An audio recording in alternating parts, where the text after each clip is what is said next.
qu'est-ce que c'est un prophète? Qu'est-ce que c'est un être accompli? Pourquoi a-t-on besoin d'être accompli dans notre vie? Tu n'as pas besoin d'un être accompli si tu ne veux pas toi-même marcher dans le chemin de l'accomplissement. Ce potentiel de vie peut être oublié. Et là, il nous faut quoi? Il nous faut un rappel de ce potentiel.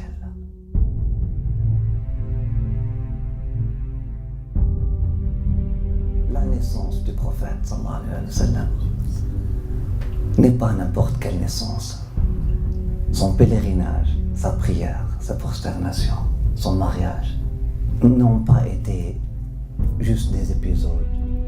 Donc, il faut étudier la vie du prophète sallallahu alayhi wa sallam afin de comprendre le vrai sens de la vie. Là, on comprend que c'est une vie qui n'est pas comme les autres vies. C'est un être qui a donné sens au verbe être.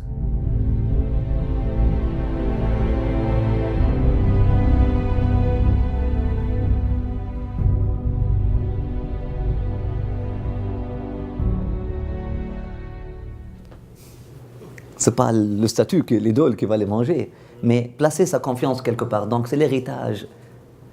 Comme je vous ai dit, les athées aujourd'hui, ils te disent, elle est où la religion? La religion, c'est juste une force d'héritage, c'est une conviction que les parents vous ont inculquée.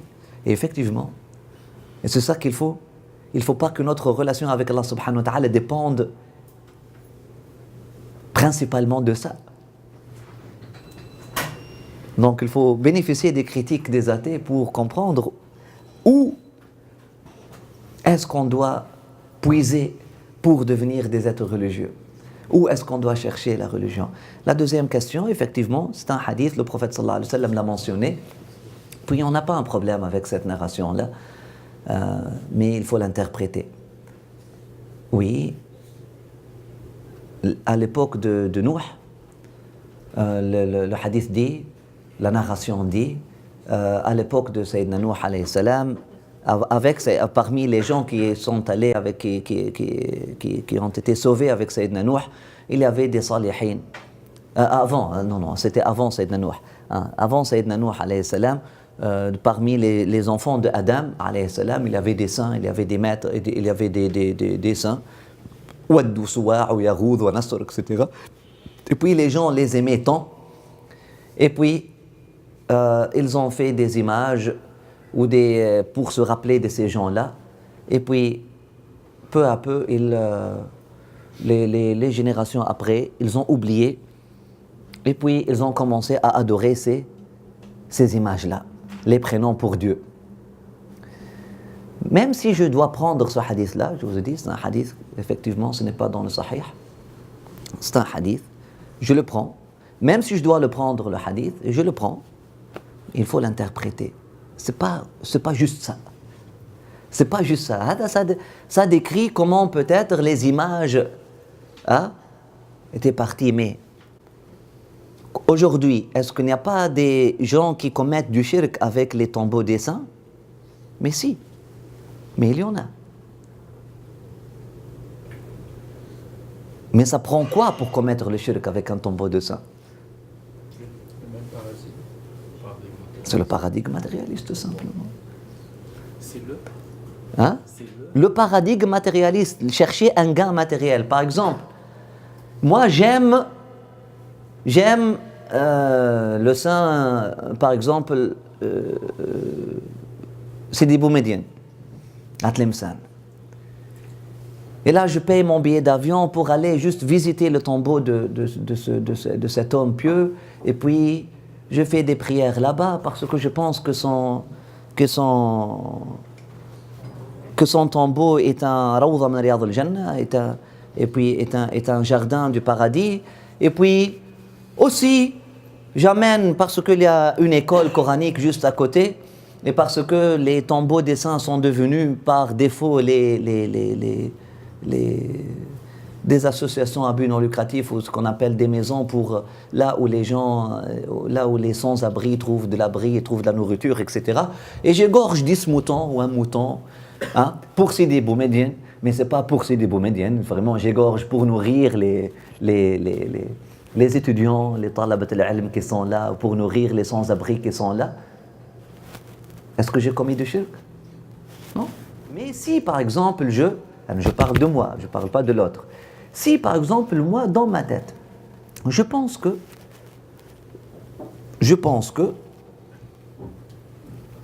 il y a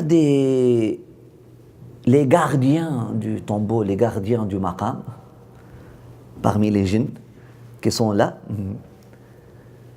s'ils sont satisfaits de moi,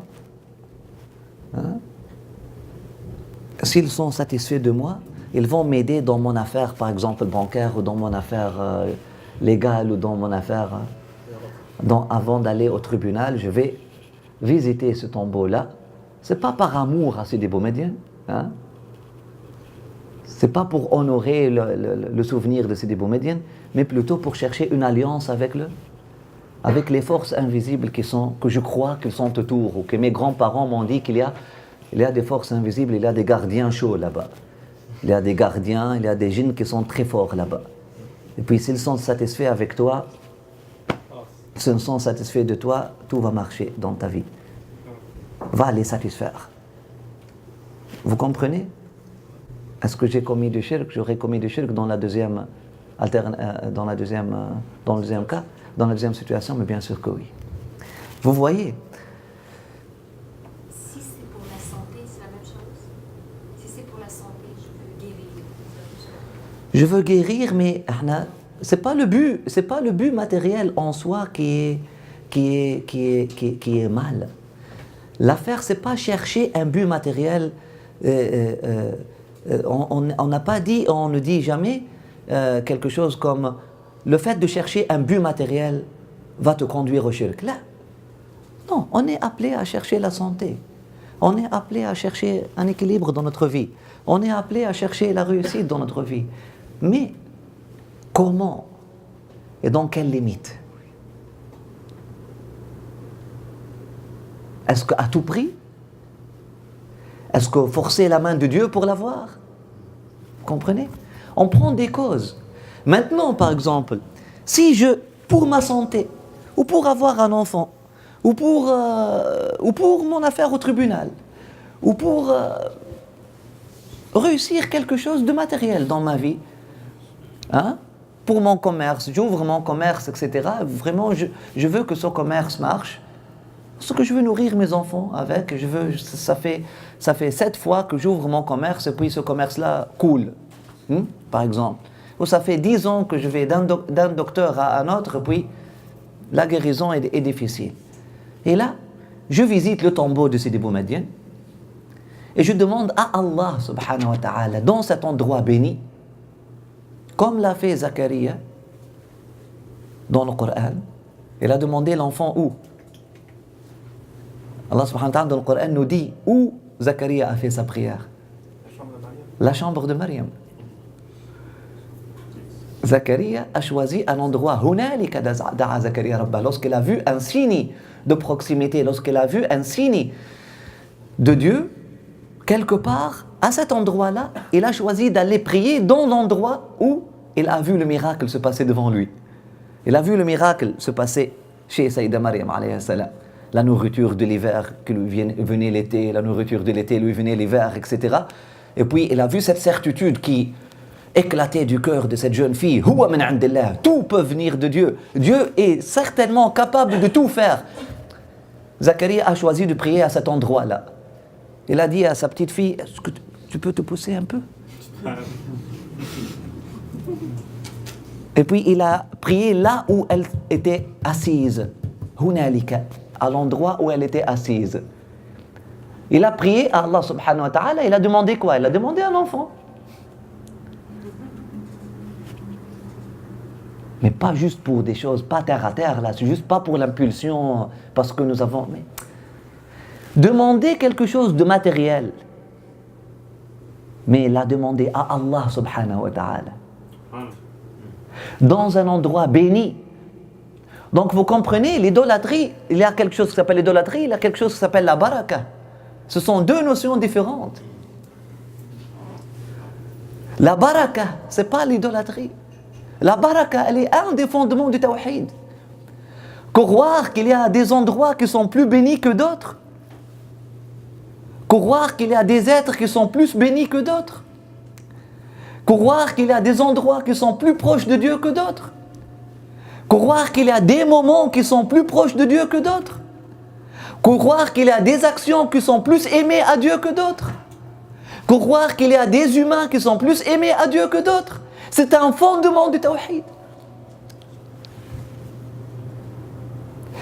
Pourquoi on a pris du temps pour expliquer ça? Parce qu'il y a des amalgames aujourd'hui. Les gens, dès qu'on pense de la bénédiction en baraka, où moi je vais visiter cet endroit-là pour prier Dieu dans cet endroit-là, ils vont dire non, ça c'est du shirk. Non. Je visite cet endroit-là parce que c'est un endroit béni.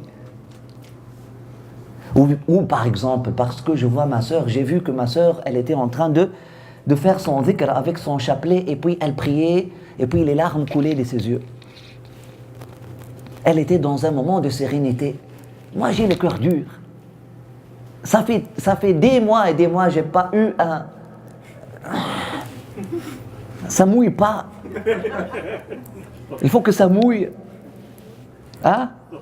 Et puis je vois des larmes dans les yeux de ma sœur qui fait sa subha, etc. Je vais chercher, ma sœur, est-ce que tu peux me prêter ta subha juste pour quelques minutes?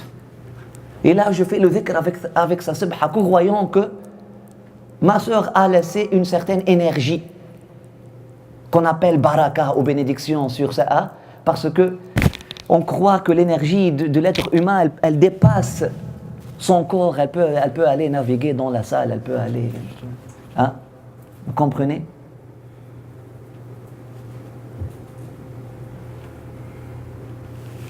Ou j'embrasse la main de ma sœur, ou j'embrasse la... etc., etc., pour chercher cette baraka. Ou je demande le foulard de ma sœur, juste, vraiment, ça va me rappeler de Dieu, ça va. Est-ce que c'est du shirk, ça? Non. Chercher la bénédiction, chercher la baraka, ce n'est pas du shirk. Donc vous voyez pourquoi il est problématique ce hadith-là, bien qu'on peut l'accepter, mais il faut bien l'expliquer, parce que c'est devenu un fondement contre quoi? Contre l'amour des salihin. Ouf.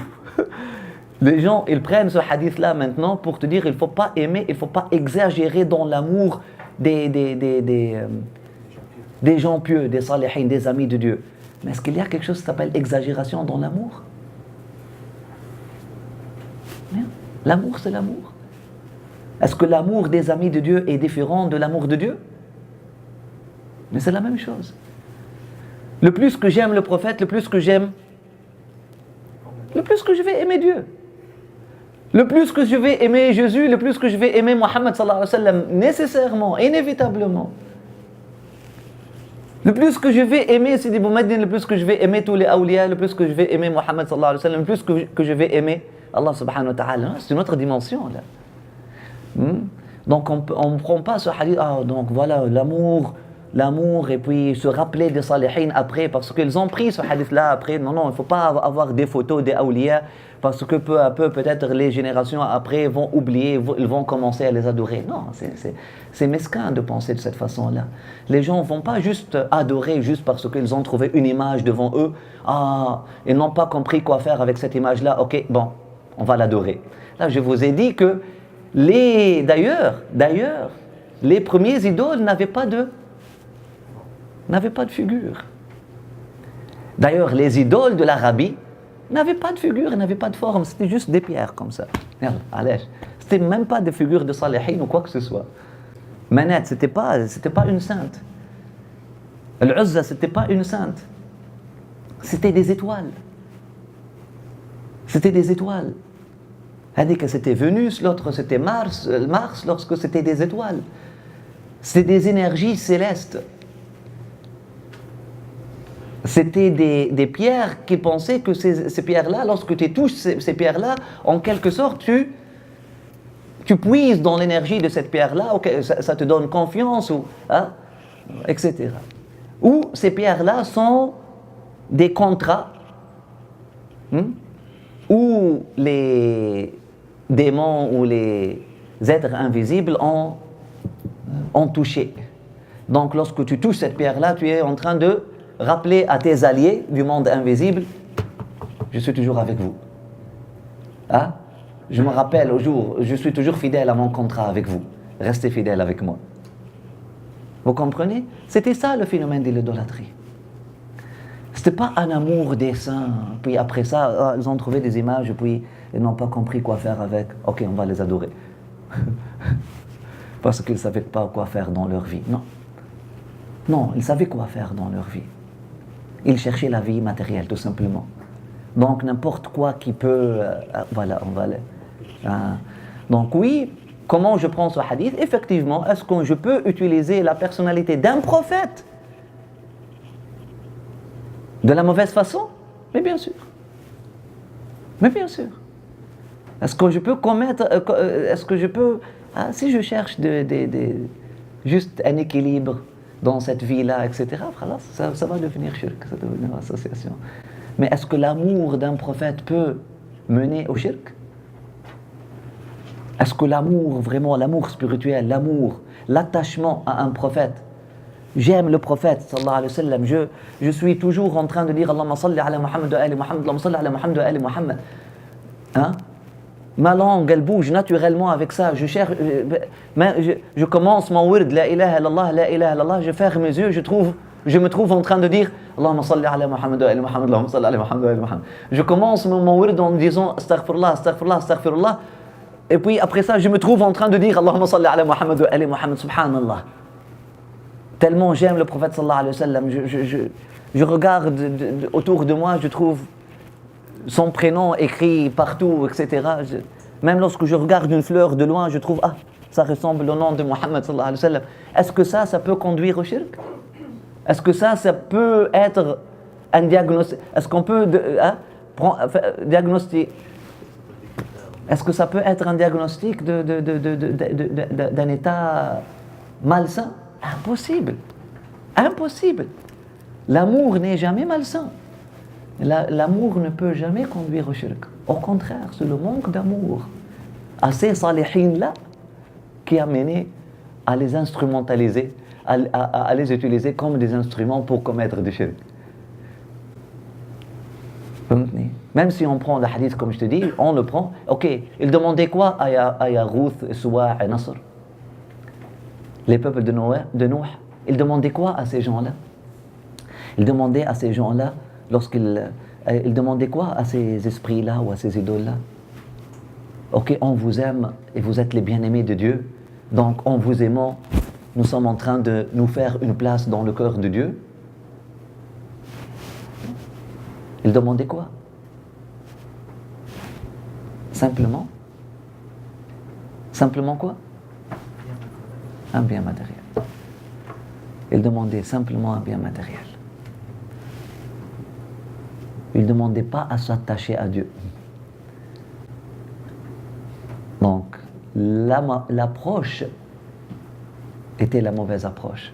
Le problème, ce n'est pas dans la forme, mais le problème, il est dans le fond du shirk.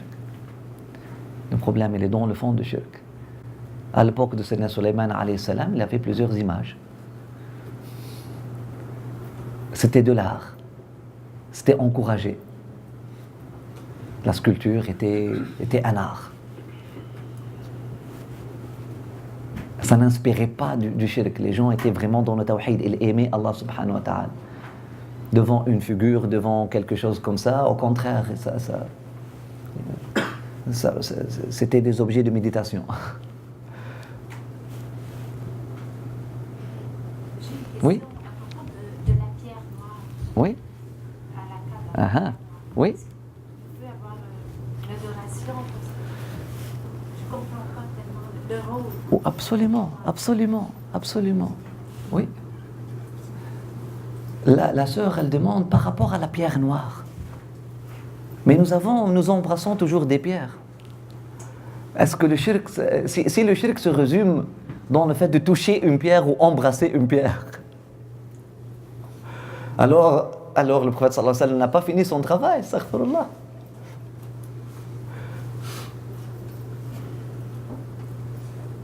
On touche toujours des pierres, on embrasse toujours des pierres. On tourne autour d'une pierre. On tourne toujours autour d'un bâtiment, 7 fois en plus. Et on égorge là-bas. Mais le rituel n'est pas tellement différent. Hein? On nourrit les pauvres. Et puis on embrasse la pierre noire. Ou on touche la pierre noire. Et si on ne peut pas, on doit... Donc ça, c'est le meilleur exemple pour dire que le shirk n'est pas dans la forme. Ce n'est pas le fait d'avoir une pierre, ce n'est pas le fait d'embrasser une pierre ou de toucher une pierre, non. Il a la réponse terre à terre, qui ne répond à rien, qui va te dire « Ah, ça c'est le prophète qui l'a fait. C'est pour ça qu'on le fait. Ça c'est une pierre que le prophète a embrassée, donc on l'embrasse. Il n'a pas embrassé une autre pierre. Qui t'a dit qu'il n'a pas embrassé une autre pierre ?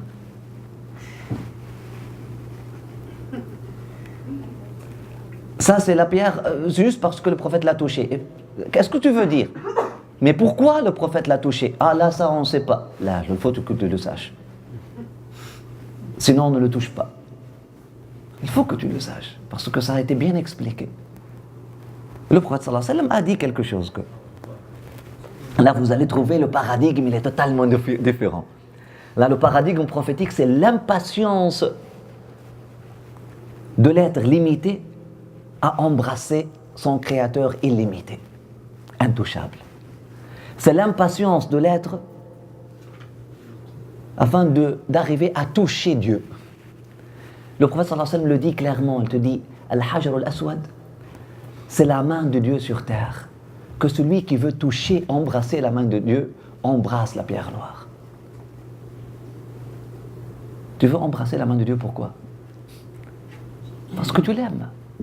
Parce que tu es tellement impatient, tu veux sentir le parfum de Dieu. Donc c'est pour ça d'ailleurs on va à la maison de Dieu. Maison de Dieu. Pour faire la prière, on se dirige vers la maison de Dieu. On fait la prière, la salat, la prosternation et tout afin de rendre l'âme à Dieu. Parce que c'est quoi l'adoration ? Monothéisme maintenant. On a parlé de l'idolâtrie, mais en quoi consiste l'opposé de l'idolâtrie ? En quoi consiste le tawhid ? C'est exactement l'opposé. Donc le focus, il est sur la vie du cœur. Nous sommes conscients des cœurs. Et nous sommes conscients que le cœur, c'est la propriété de Dieu. Ce n'est pas notre propriété. Que nous sommes juste les esclaves, les serviteurs de Dieu pour travailler dans la terre de Dieu qui s'appelle cœur. Donc ce projet-là ne m'appartient pas. Donc moi, je ne m'appartiens pas, j'appartiens à Dieu. Donc je dois me remettre à Dieu. Comme tu travailles dans le gouvernement, et là ton boss il te dit, tu dois me donner un rapport, tu dois me faire un rapport, où tu dois avoir une réunion avec moi 5 fois par jour.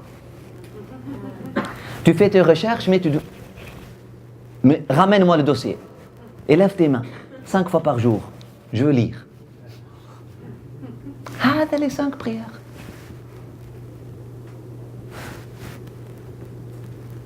Ah, de l'adoration maintenant. L'adoration de Dieu, elle est basée sur ce paradigme-là. Quand on ne s'appartient pas, on appartient à Dieu.